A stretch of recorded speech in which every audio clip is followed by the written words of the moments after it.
Welcome to the Park Fanatic Podcast. Please remain seated while the podcast is in motion.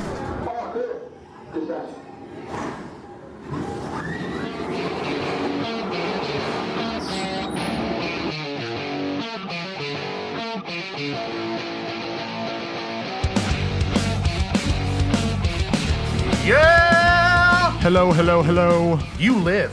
That's You live. Welcome to the second episode of the Park Fanatic Podcast. The Park Fanatic Podcast. We are your hosts, Gabriel and Garrett. Very nice to be back. Hopefully, we have a little bit more listeners this time around. Just a wanting to few. hear our beautiful voices, our beautiful, soothing, soothing voices. Who knows what our listeners think about us? I don't know. I don't want to kind of think about that. Hey, that's a compliment no matter what. That is a good point. That's right. And Well- first off, we want to say Happy 4th of July, everybody. Happy Independence Day. Happy Independence Day. Hope you're all having a safe and happy vacation with family, barbecuing some hot dogs, maybe cooking up some veggie burgers. Who knows? Who knows? Maybe a couple beers, a couple Oh, burgers. a cold The beer. cookout. A cold beer sounds good on a hot day. It's about as American as it gets. With a Pabst Blue Ribbon in your hand. Oh, gross. That's I just American. lost some respect for you. That's- I'm sorry. I'm not saying I like it. I'm just saying that's American. I drank that in high school. That's inappropriate. It was. Drinking is not good for underage people. No, but I was stupid back then. Weren't we all? Yes. We have tons of stupid Yes, I don't like thoughts to from agree high with that, school. but yes. So we got a lot of great topics for you guys today. We're going to cover some RMC news. We're going That's to be exciting. covering a little bit of a Mako update. Mako looks awesome. Doesn't it? Yes. Oh my gosh. We're also going to be covering the Ghostbusters experience over at Six Flags Mexico, correct? We'll touch on that definitely. New stuff, new episode. We're excited to go. Very excited. And then the other two things that are coming out of the Disneyland front that we're going to be talking about are the Peter Pan's flight update. They're Beautiful. completely refurbed that ride, and it's It looks great. beautiful. And then also huge, massive rumors about a ride that Disneyland may be getting. Really, Yeah. really big news. You have to big tune stuff. in to figure what that is. Oh, you're You have to missing figure out it if you're missing this episode. Yeah, and then we also are going to talk about a quick little touch upon the expansion that they want to do for the park. That's right. Well, we're definitely going to start off on those topics, but first we actually took a couple trips into a few of our favorite parks recently. So if you listen to the first episode, you know that I'm a Disneyland guy. That's right. And I don't think it's any surprise that I had my engagement photos done at Disneyland with my fiance Nikki. How cute. It was very cute. We actually Adorable. have the Mickey and Minnie bride and groom hats with my last name on it. It was pretty awesome. I'm pretty That sure is my fancy. photographer actually hated those hats. I'm almost 100% sure that she was just like, I don't like those hats. Yeah, well, I think as long as your fiance likes the hats, that's all that really matters. And she does, and that's all that matters, period. Oh, So we took photos everywhere. Our photographer was awesome. I'll give a shout out to her, Katie Jackson Photography. Sweet. She was awesome. If you guys live in the SoCal area or Ventura County, Simi Valley area, she could do fabulous photography for your wedding and for your engagement shoots. I would definitely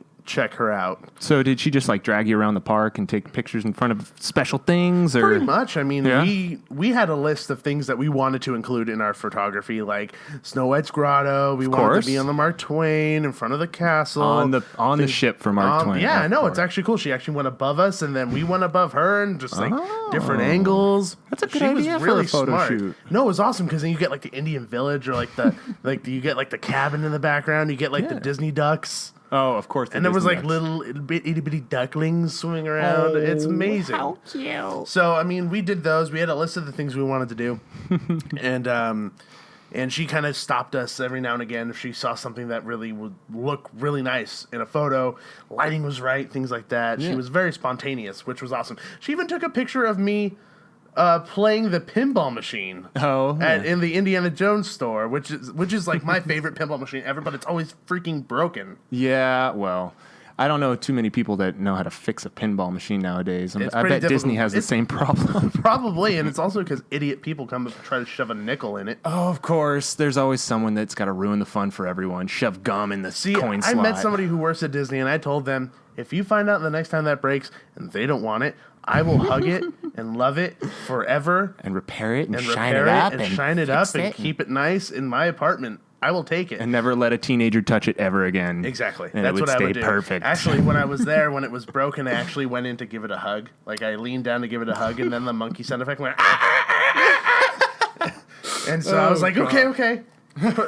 Cross that boundary a little bit, so I'm sorry about that pinball machine, but... You were a little forward with it. It got uncomfortable. Yeah, the machine got very uncomfortable. I apologized to it, and then I moved on. Well, as long as you gave a proper apology and you didn't leave things, uncomfortable. I left uncomfortable. I was uncomfortable with that. So did you guys get some rides in that day, or was it just photos? And we did a few different rides. I think we went on Matterhorn. I think we went on Space Mountain because that happened to be Katie's favorite ride, so we wanted to make sure we went on it because we bought her a ticket. Yeah. That's honestly about it. It was mostly focusing on taking the photos, but once she left, we went on everything else. Of course. Yeah, no, it was a good time. And so what about you? What parks did you visit recently? Well, I've been kind of busy lately. I went to Knott's 3 times last week. Oh yeah, you're busy. You're busy going to Knott's is what it is. You're not just busy. You're busy going to Knott's. Oh, it's true. Yeah, California Coaster Kings out there, a wonderful friend of the show. He gave us a chance to do a little guest segment on his blog. So I did. That's awesome. Yeah, it was really nice of him. So that's a very good blog, by the way. It's a great blog. He's got the best updates for California, that's for sure.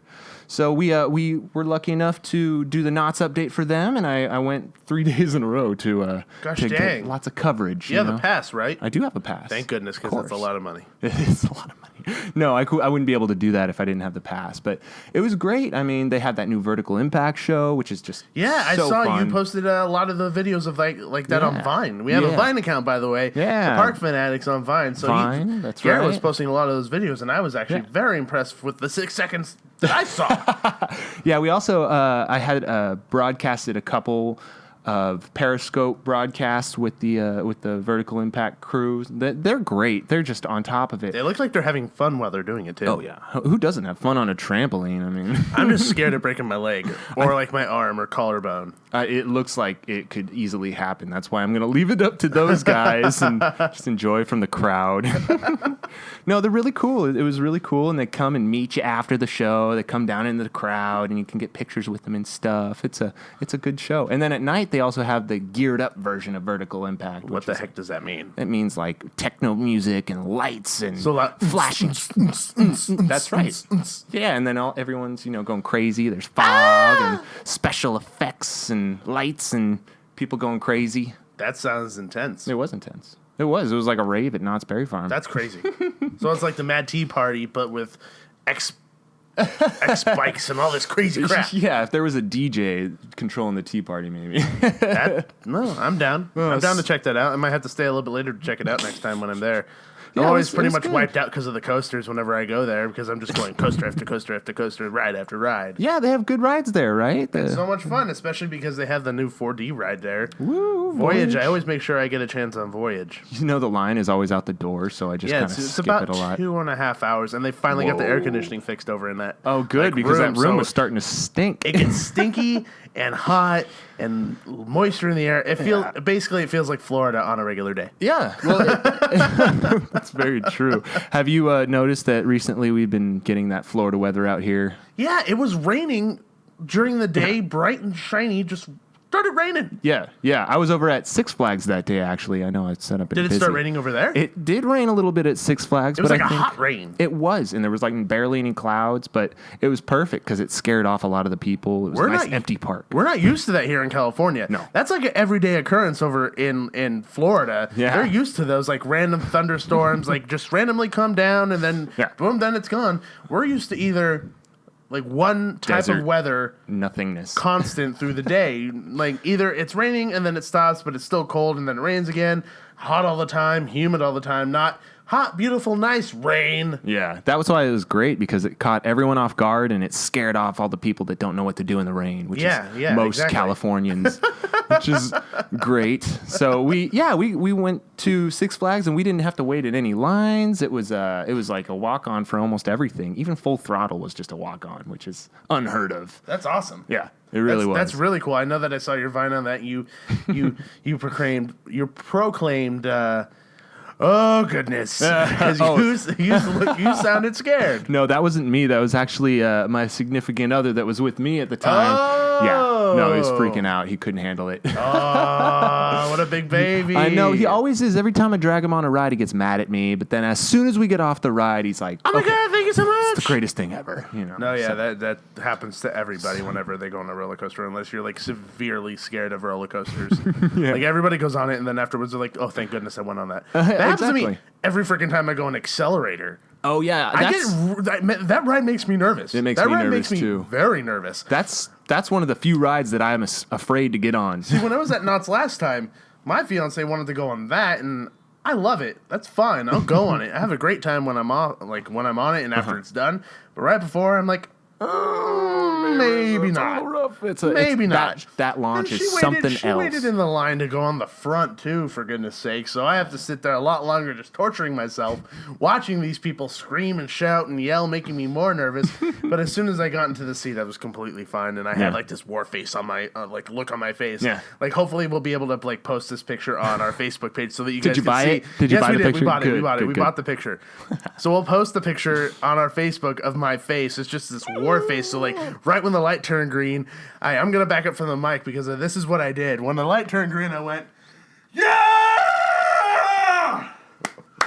And then we just went off, and my eyes were bugging out of my head because I yelled so loud. Yeah, that launch is a little intense. It's so crazy. And that's like the grandfather of the modern launch coaster. Did you know that? No. Yeah, that was the first one before they had Top Thrill Dragster and King Ka over, at the other parks. Well, that makes sense for King Ka because King Ka is like almost the same thing. It is, yeah. They're both the same thing. Yeah. Bigger. And that was the first one that used a hydraulic cable-drawn launch, and that was what started it all. Oh, yeah. I didn't know that. Yeah, that's why we, on Father's Day, a lot of people were wishing Accelerator a happy Father's Day. Oh, how dorky and cute. How dorky and cute. All the coaster enthusiasts, you know. Like you. Like me. That's big right. Dork. Hey, I favorited those posts. I may have retweeted one or two. Before actually getting into our first topic, I actually want to explain myself because in our intro, I did a little bit of a different thing.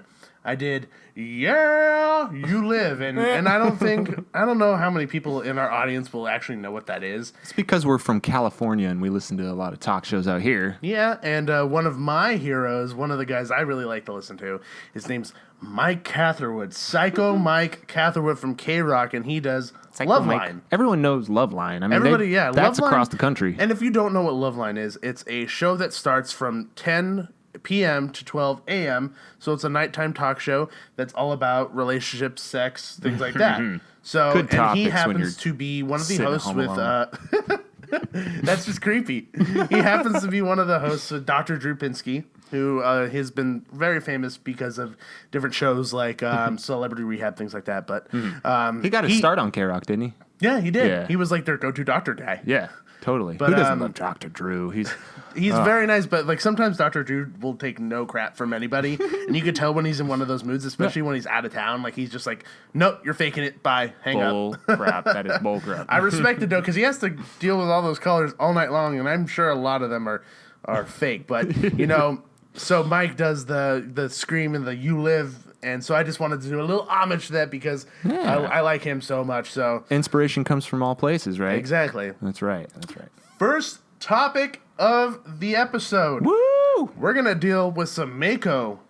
Some Mako. You want to start with the Mako updates? I want to start with the Mako updates. Everyone wants to know what's going on over in SeaWorld in Orlando. So if you're unsure of what Mako is actually the new hypercoaster that B&M is building over in SeaWorld in Orlando. That's right. That's right. And it's going to be opening up. It's summer of 2016. Summer of 2016, and it's going to be the longest, tallest, and fastest coaster in Orlando. That's correct. Yeah, it's a big step up for the park. We've been hoping for something like that to pop up in Florida for a while because a little intense. Give a little intensity to this. Exactly. They're not very well known for tall coasters and fast coasters over there. They're more known for more the Midwest, really, isn't it? Yeah, maybe a little more Cedar Point and Magic Mountain. They're the dueling ones. As soon as you say Cedar Point, in my mind is just hyper coasters. Millennium Force. Millennium Force, I think. is just the number one ride that comes to people's minds when you think about like a big ride. Yeah, that and I-305, Intimidator 305 over at King's Dominion. That's Intimidator 305 intimidates me. It does. And then there's also Intimidator over at Carowinds. Now I'm just confused. I don't know how to use that anymore. I know. I can't think of any funny punny thingies. I don't know. There's not enough, too many Intimidator jokes to go around, I bet. Yeah. Anyways. I'm the Intimidator. I apologize for that. I am thoroughly... apologize to Arnold for that. I'm so sorry. How could you not do an Arnold impersonation and you live in L.A.? That was so bad. It's okay. The bad accents are the most fun on here. Oh, trust me. I'll keep doing my bad impressions. You'll get them. SeaWorld over in Florida, they have been backpedaling a little bit lately. So this what do you mean by backpedaling? Well, they've been hitting a couple lower numbers in the attendance lately, and I don't want to tell why, because we still want to be friends with SeaWorld and everything. But ever since around 2013, it's been a little bit bad for SeaWorld. They've been experiencing some drops in their numbers lately, but with SeaWorld, with Mako coming up, they've actually seen a 5.6% increase in their numbers this year. Well, that's pretty dang good. Just from talking about it. So, I mean, it's a good move for them. I think it's bringing in those coaster enthusiasts to come see the progress of the building of this ride. Yeah, I think they're actually more gearing the park towards, thrill rides and attractions and education more than, the live circus acts sort of circus thing. Acts of the sea animals. So, I think that's a good move because that's definitely what Florida needs. They don't really have, like I said, they don't have too many hyper coasters or anything. I think the tallest one that they had before this was SheiKra over at Busch Gardens. Yes. Yeah, that was that's 200 feet, so that's about the same. But and what is this one? This one's like this is 200 feet. It's 200 feet? 200 I thought it was going feet a little bit above that. No, that's why they're saying it's the tallest, fastest, and longest in the Orlando area. Is because SheiKra just up the road 3 hours away is 200 feet as well. Yeah, so, that one goes 70 miles an hour, so it's pretty much right there with it when you really think about it. I feel like it's like the thing where people do it on The Price is Right, where they're just like $200, and then the next guy is like $201, and you're just like, screw you. Oh yeah, but that's how you play the game, and that's how you play the game in SeaWorld's playing the game. Yeah, SeaWorld's playing the game. You know what? Busch Gardens is actually owned by SeaWorld, so they're playing the game with themselves. They already had the tallest in Florida. Playing with themselves is what you're saying. That's right. And unfortunately, that's what they have to do nowadays because everyone else is cutting ties with them. That was an inappropriate reference. I apologize to a young listeners. Don't apologize. I'm a very apologetic person, okay? I know. You should move to Canada. I'm so sorry. Oh, that was the worst Canadian accent. You'll hear more later on in the show, I'm sure. Yes, you will.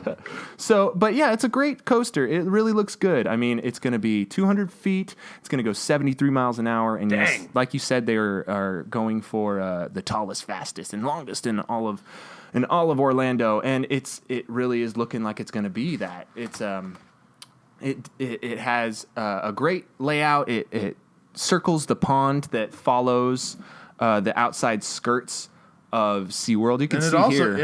We're looking at some pictures of this ride, and just the layout looks beautiful, actually. Yeah, airtime monster. See, that's actually one of the things that I looked at a video of somebody from SeaWorld. Don't know who it is. They were talking about the ride, PR guy. and they were just...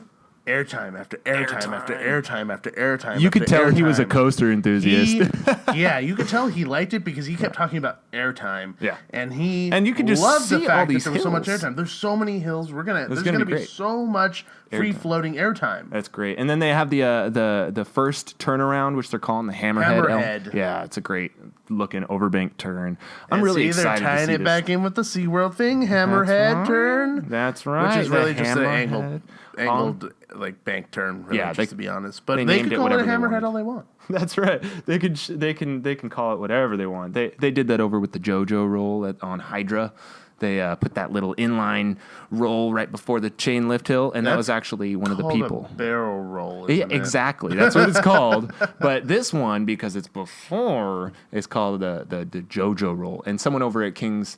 With Hydra, they had someone over there that came up with that term, and they called it that. So it's not really, they can name it whatever the heck they want if they really wanted to. But it's an excellent addition. They haven't added a coaster to SeaWorld since 2009. That was Manta. Manta was the last one, which we got a Manta here stateside. Yes. But it's not over the same in San Diego, yeah. It's very different. Yeah, one's a flying coaster. Yes. And this one's more of like a shoulder restraint sitting down launch coaster. Yeah, it's actually just lap bar. Lap bar? Sorry, my bad. Since our San Diego SeaWorld has a height restriction, so they went with a launched Mac coaster. They have a height restriction? Yeah. On how high they could build things? Yeah, a lot of parks do. Goodness gracious. Yeah, right. That's why, but you know what? That's actually led to some really innovative coasters over the years because they have to kind of work with the land and work with what they have. Kind of Nemesis over at Alton Towers is actually like known for that because they have a height restriction, and people think it's the best B&M inverted coaster in the world because they conformed to the land and they really played with the terrain in that. No, that's fantastic, and by all means, I'm not going to complain based on like what they come up with. It's just strange. I'd rather, yeah. But Orlando doesn't have that problem because they've actually had Manta and they've also had Kraken, their floorless coaster, for a long time now, and that's it's an awesome floorless coaster. Yes, definitely awesome. And so with Mako joining those two, I think it's a great addition to the park. I'm excited. I'd be down to take a trip over to Orlando just to ride that. Oh, yeah. And it's great because we're getting lots of updates. They have this Sky Tower there, which is the perfect view to see the updates of So I'm assuming Mako. It's like the Sky Tower that we have at Knott's where it just kind of goes up and you get a view perfectly, of the land. Exactly like that, except it's a little bit taller. And, everyone that's doing updates, the guys over at Pixels at the Park and Johnny Upside Down, they've been supplying us with some really good updates, and almost everyone goes up in that Sky Tower and nice, you get some great pictures of that. And they're awesome pictures, too. You can really see what's happening. They've actually already cleared out the land that they're going to put the footers on. They've graded everything, and they've put down a layer of sand. And then they've also got all the fences up, all the construction, green chain link fences. And so it looks like they're pretty much ready. Oh, and they also have the area for the station cleared out. Yes. It's just a matter of time before we start seeing structures pop up. Woo! And then we got to make it out to Orlando. Oh, goodness. I know. And then there's Cobra's Curse over at Busch Gardens. So goodness gracious, people, there's a lot of rides to ride. I know. We got to get over to Orlando one of these days. We'll definitely touch. Soon enough. We might, if we ever go to Orlando, we're going to have to do a show in Orlando. Yes. Oh, yeah. That's what we're going to want to do. Yeah, well, once we make some friends over at maybe some of the parks over there in Orlando, anyone listeing out there that could hook us up. Yeah, please, totally. And we would come visit you and give you all the coverage. We'll pat you on the head. There you go. We have to get out there next year. No, we'll definitely get out there. We're definitely going to get out there. So, yeah, that's pretty much it. We also have a little bit of an update on Peter Pan. Is that right? Ooh, man. Peter Pan. I was excited for this. I was a little concerned because sometimes Disney takes away some of the loved parts of rides when they reimagine them. I have air quotes in the air. Reimagine them. You got to say that on radio or podcasting. I have to say it. Air quotes. Air quotes. But, I watched a video done by someone who posted it to YouTube, and I was actually very surprised and very impressed with what they did with it. It looks good. It was all the smaller details of the ride that really make it a cohesive story now than it was before. Because originally, if you hadn't gone on it, Peter Pan's Flight, you get in a pirate ship and you fly through different scenes from the movie. And correct me if I'm wrong, I haven't ridden this ride in probably 10 years. Yeah. It's suspended from the ceiling? Or yes, it is a suspended dark ride. Yeah. So you're flying through scenes literally. So you're looking down at the ground. Yeah. You're looking down at some of the scenes, and there's portions where it's supposed to be water, but it was just black flooring and things like that. Lights on it, right? Or no? So now what they did was they actually digital mapping technology. So all the ground looks like water, and it looks like the water's like going up onto the ship. Tiger Lily, who's tied up, it looks like she's in the water. Like the river in London looks like it has water in it. I'm very impressed with that. And then also, the whole new beginning scene is new as well. So the kids are flying on the wall, and they're being sprinkled with pixie dust. And when you fly out of the window, you go into a brand new London scene. And on the face of Big Ben, on the actual face, so with the arms, with the clock, you see little animated things of the characters, like cartoon characters. Oh, neat. Sit on that, and then Peter says his line, like, when you look over there, second star to the right. and that's when you go towards it, and they have a brand new star that you go towards when you go into Neverland. Cool. So I think it's, and then like I forgot about this part. I'm excited.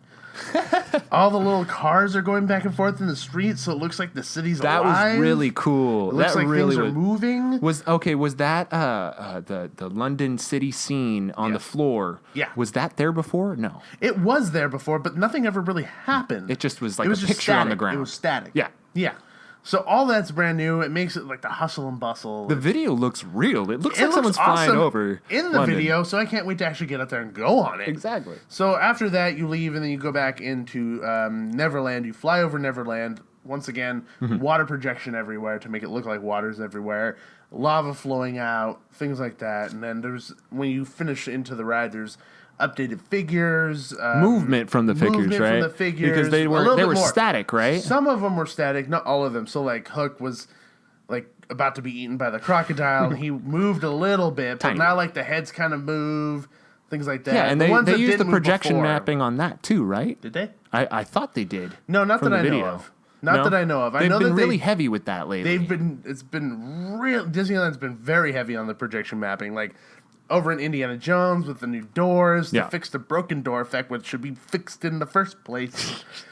But like it's on the more list. pixie dust in there. It's on the list, yeah. And they just keep passing it by. Yeah. There's a lot of stuff in Indy that needs to be fixed. Don't get me started on that. Every episode something's gonna come up. Every episode, I know. Last episode, it's like, don't get me started on that. Don't get me started on this. Let's not talk about Indy. There's a lot of different things. We love you, Indy, need an entire episode to talk about. But. You know, I was extremely, extremely impressed with what they did, and I honestly can't wait to get back out there. And I don't know if anybody watches the videos, but on YouTube, Disney kind of releases their own promotional videos regarding any of their new rides or shows or events, et cetera, et cetera, et cetera. And they released one about this, and they kind of talked about little itty-bitty nuances.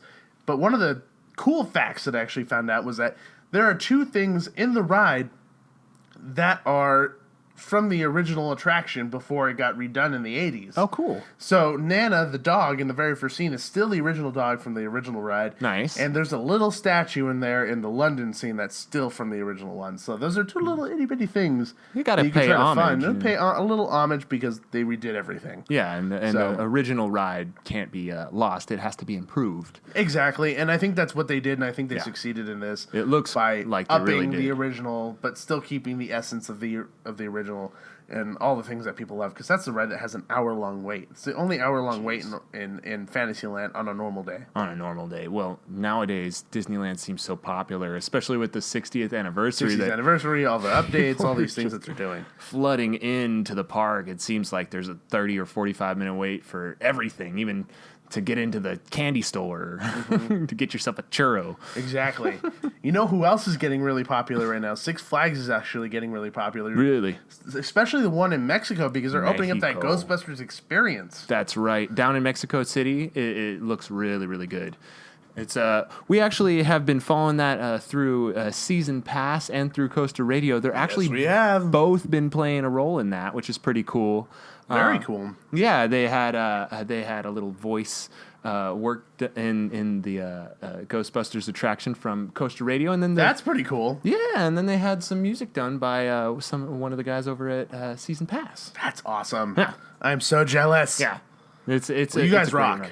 Yeah, we're really excited. One day we're gonna actually, make it out to all these parks when we're rich and famous. Yeah, and rich and famous. Mexico is definitely on the list. That's where my family lives. Yeah. Oh, really? Back off.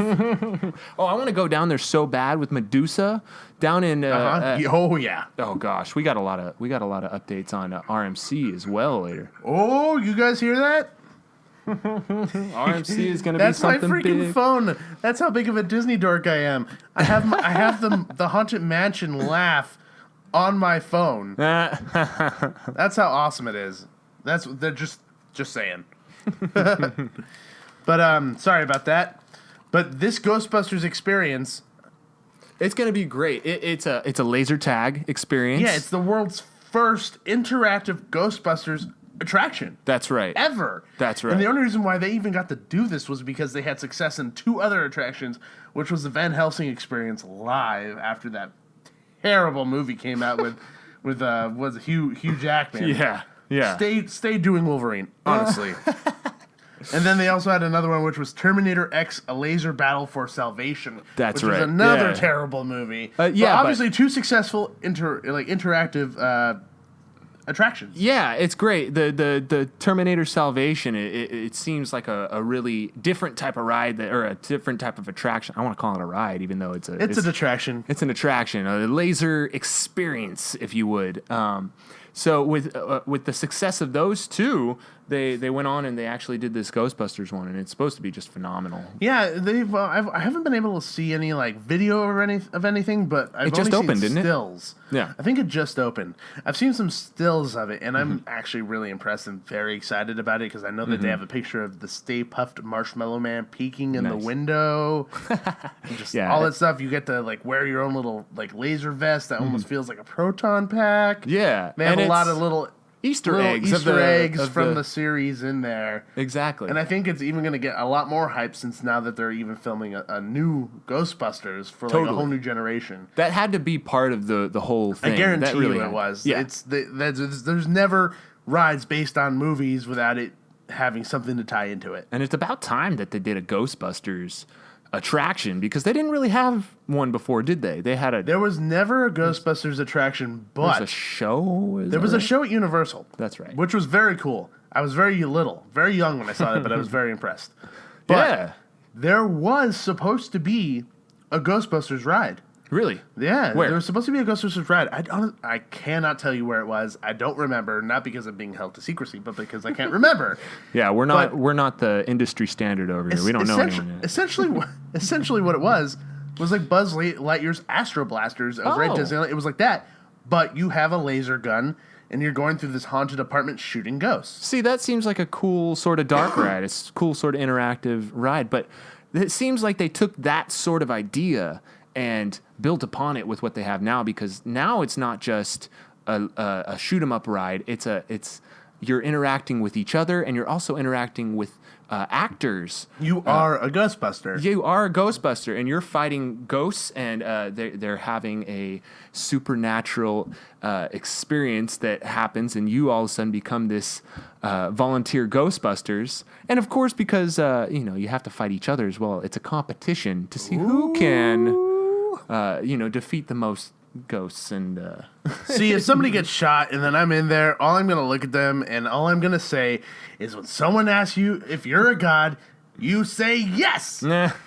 Just try to yell as many Ghostbusters lines as possible when I'm in there just running around shooting people. I'm Vince Clortho, and then shoot him, or something stupid.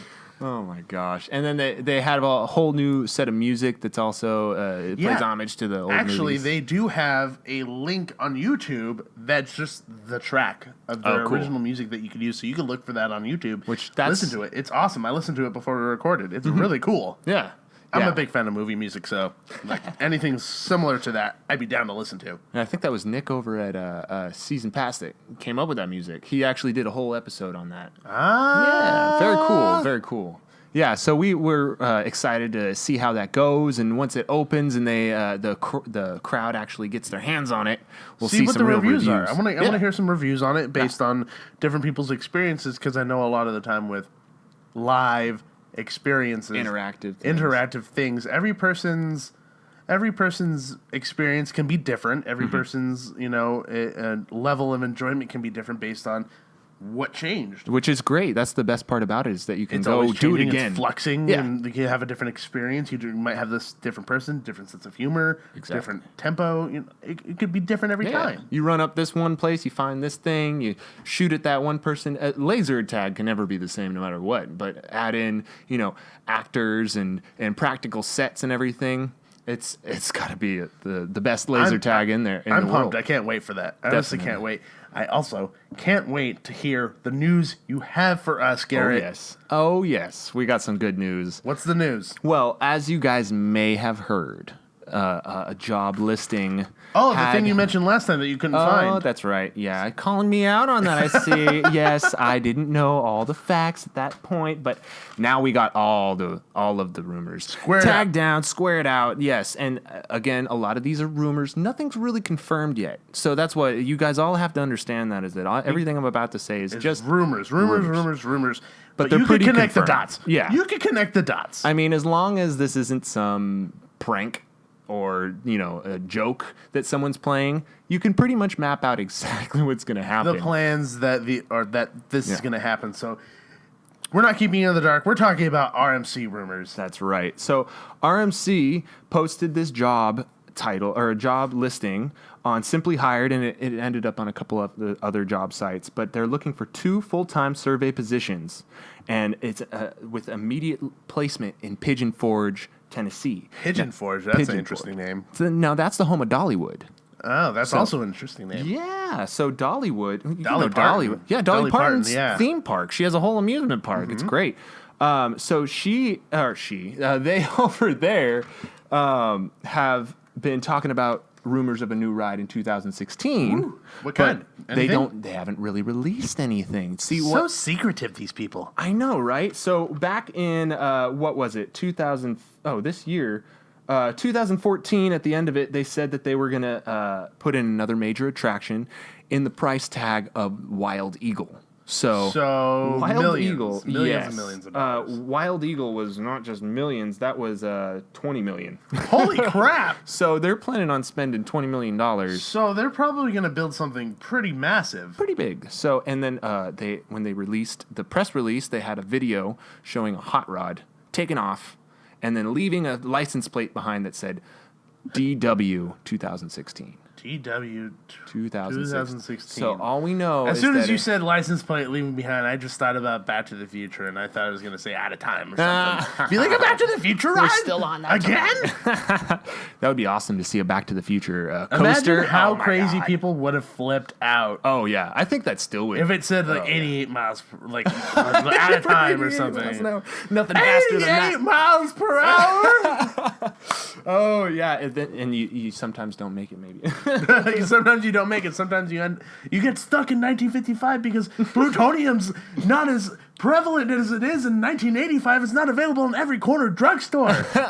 So we need to be like, Imagineers or coaster designers or something. We got some great ideas here. Are you listening, people? That's right. Listening to the Park Fanatic podcast with us? $1 billion ideas pumping out every day. $1 billion ideas. So, Dollywood has been talking about this for a while, since 2014. And with this job posting, we can kind of tie it together that it's going to be an RMC coaster that they're adding to Dollywood. Very exciting. And the rumor has been that it is going to be a launched coaster. Now, that is, again, not confirmed. Nothing is said that it's legitimately going to be a launched coaster. But from the teasers, you have a teaser of car launching off, it's probably going to be a launch coaster. So, can we assume anything it's going to be pretty at least unique. in my head? And in my head, when I see Hot Rod, I hear launch. Yeah. I hear roller coaster.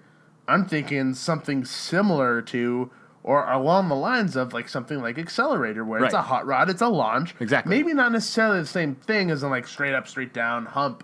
But it's going to be something along those lines. Along those lines. Since it's RMC, and RMC is known for wooden coasters, this could be the first launched wooden coaster ever. Some people are going to get splinters in their face from these launches. Well, that's what they want you to think, at least. But that's terrible. It should be something pretty spectacular. The world's first launching wooden coaster sounds awesome, and I would go on it in a heartbeat. Yeah, exactly. So we really hope, we have our fingers crossed that that's what's going to happen over at Dollywood with Shot Rod, because that is going to be an awesome, awesome coaster. Could you imagine an RMC like Twisted Colossus, but launched? You guys can't see this, but Garrett's eyes just got really, really big my face is all red. He's getting so excited, and he's shaking a little bit. Scratching my neck. He's scratching his neck like he just did drugs. Oh, God. Shot Rod. He's so excited about this roller coaster right now.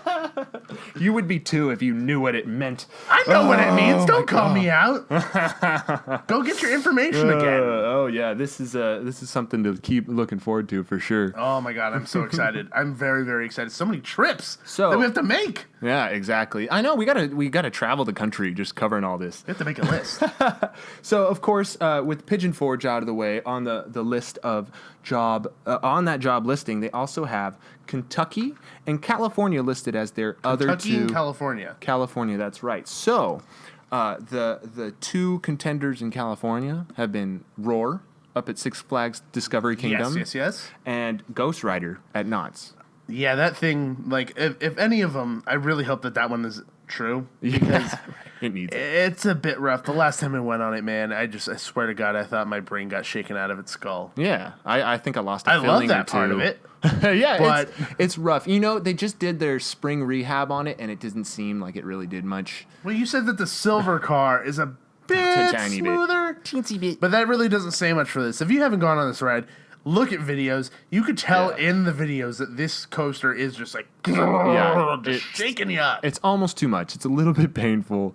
But, you know, it's one of those coasters that has a following and people don't want it to change. So what's awesome about that is that the rumor is that it's only getting topper track and that it's not going to change. They're not going to put inversions. Yeah, they're going to redo the trains. They're going to put in new trains. With the topper track and with the new cars, it's supposed to add a very smooth experience. And they're not going to change the coaster around at all. Yeah. They're going to leave the layout exactly the same, and they're just going to improve the ride quality, which is awesome because that coaster is amazing. So the alloy wheels, the topper track, all that stuff. Yeah, and it's going to be urethane wheels. Urethane wheels. From what I understand, it may be steel wheels, and if you know, please tell us. But, you know, that's the rumor.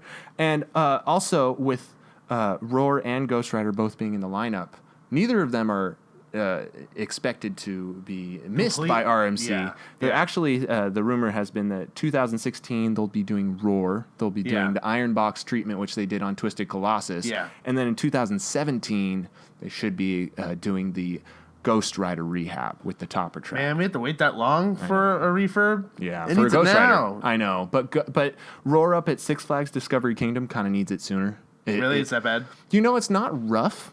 It's just that it's boring. Oh. The Roar is only it's been open since '99. And okay, I got you. Which is the same as Ghost Rider. Ghost Rider opened in '99 as well, but it's only got an 85-foot drop and only goes 50 miles an hour, and it's not really known as like a thrilling coaster. It's more like wee, you know. Well, I like how 85 feet and like almost 60 miles per hour has become boring. Yeah. Oh yeah. It's what's this is out in there this today. world we live in. I mean, they're putting inversions. Cats and dogs living together. Complete hysteria. Oh man, it's a beautiful day and age that we live in. That's for when sure. When coasters go that fast. when that's considered slow and boring. Mm-hmm. You know, that's true. When they go that is considered slow and boring. So if they took that and did what they did to Twisted Colossus, like do some inversions, things like that. Inversions, airtime, smooth ride. It changed the whole layout essentially. Yeah, it could be an amazing ride. And I've heard that the layout that they've chosen is absolutely insane. But again, it's all rumors, so take everything with a grain of salt. Grain of salt, people. But it should be something and a to look forward penicillin. to. So Roar, keep your eyes open for that one. That one's going to be coming in 2016, 2017 for Ghost Rider, 2016 for Dollywood and Shot Rod, and then the last one on the job listing was Kentucky. Now, this is the one that you mentioned last time. Yes. I remember this in particular. Yes. Now, Kentucky has this roller coaster called Twisted Twins, and it used to be known as Twisted Sisters. Twisted Sister until and then Twisted they got Sister, sued. Yeah, Twisted Sister got their hooks into them, so they changed the name and they changed it over to Twisted Twins in 2000. I want to say 2002. Okay, and we'll go with that. And then in 2007, the ride shut down. And it's been standing and not operating since 2008, basically. Why? They just haven't done anything with it. They didn't want to maintain it. They didn't want to get rid of it. Yeah, so they just left it there. That seems like a big draw of money for no reason. Just to keep that there. Yeah, but maintenance is a huge money pit when it comes to wooden coasters. Yeah.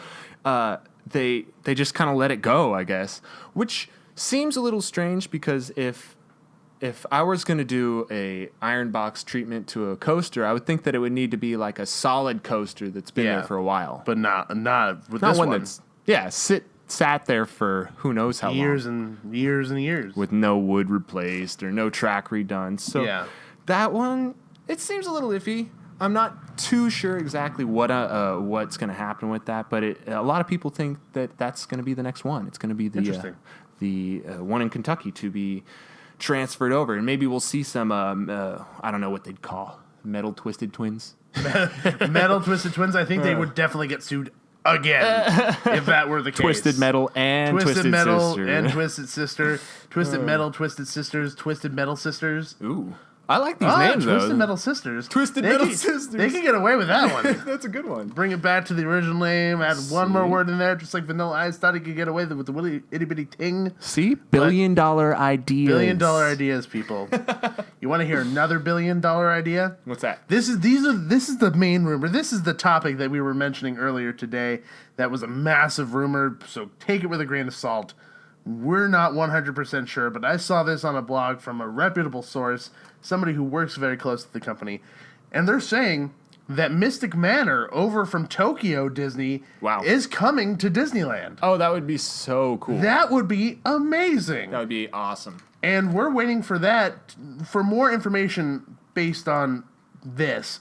But from what I've read, it's supposed to be within the next maybe 3 years, 4 years when we get this, which also kind of comes in conjunction with their expansion idea. Mm-hmm. Although the expansion idea, if they were going to do anything with the expansion to Disneyland... What do you think it would be? Your thought on it. First timeline-wise, it wouldn't even start to work, have been done till 2017. So they have a lot of time. Yeah, and then till 2025 is when it would officially be done. So we have quite a while, so that doesn't really match up, but people are thinking about it. But with the expansion of Disneyland, I actually don't mind them completely taking out Toontown and moving that way. That's what I've heard, is what if they were to clear out a swatch of land in Disneyland, they would have to get rid of Toontown, because that people don't even remember to go to Toontown when they go to Disney anymore. And there's a rather large chunk of land, too, that's just dedicated to nothing right next to it. I think there's a map that I looked at, and it had the area circled, and it's very large. So if they're doing that, I think they're probably going to do Star Wars over there, because I know that their movie slate is past 2025 right now for Star Wars, because Disney owns all Lucasfilm and all of that. And that hasn't even come out yet. They own Marvel. Marvel's slate is past 2025 as well. Mm-hmm. So we could very well be getting a Marvel land or a Star Wars land. That would be good. Based on all of them, we're going to get... Then if that happens, then we'll get Florida gets. We'll get the Star Wars Celebration weekends. Oh, that would be so awesome. I've seen some awesome stuff come out of Walt Disney World over there with the Star Wars characters. Yeah, no, it's awesome. And then you could get yourself frozen in carbonite and stuff like that. That's awesome. I want myself frozen in carbonite. We need a picture of you and your fiance frozen in carbonite for your wedding pictures. Yeah, there you go. Frozen together. My brother-in-law and his family did Star Wars characters for Halloween, and he was Han Solo frozen in carbonite. So what he did was he just took a really big piece of cardboard, cut his holes for his hands and his face out, and put tinfoil over it, and then painted his face over. Oh my god! It was the worst, but it was awesome all at the same time. It sounds really cool. So if you're one in thinking that this Mystic Manor thing is not in conjunction with the expansion idea, I haven't heard anything about that. Then it would have to be placed somewhere else. Yeah.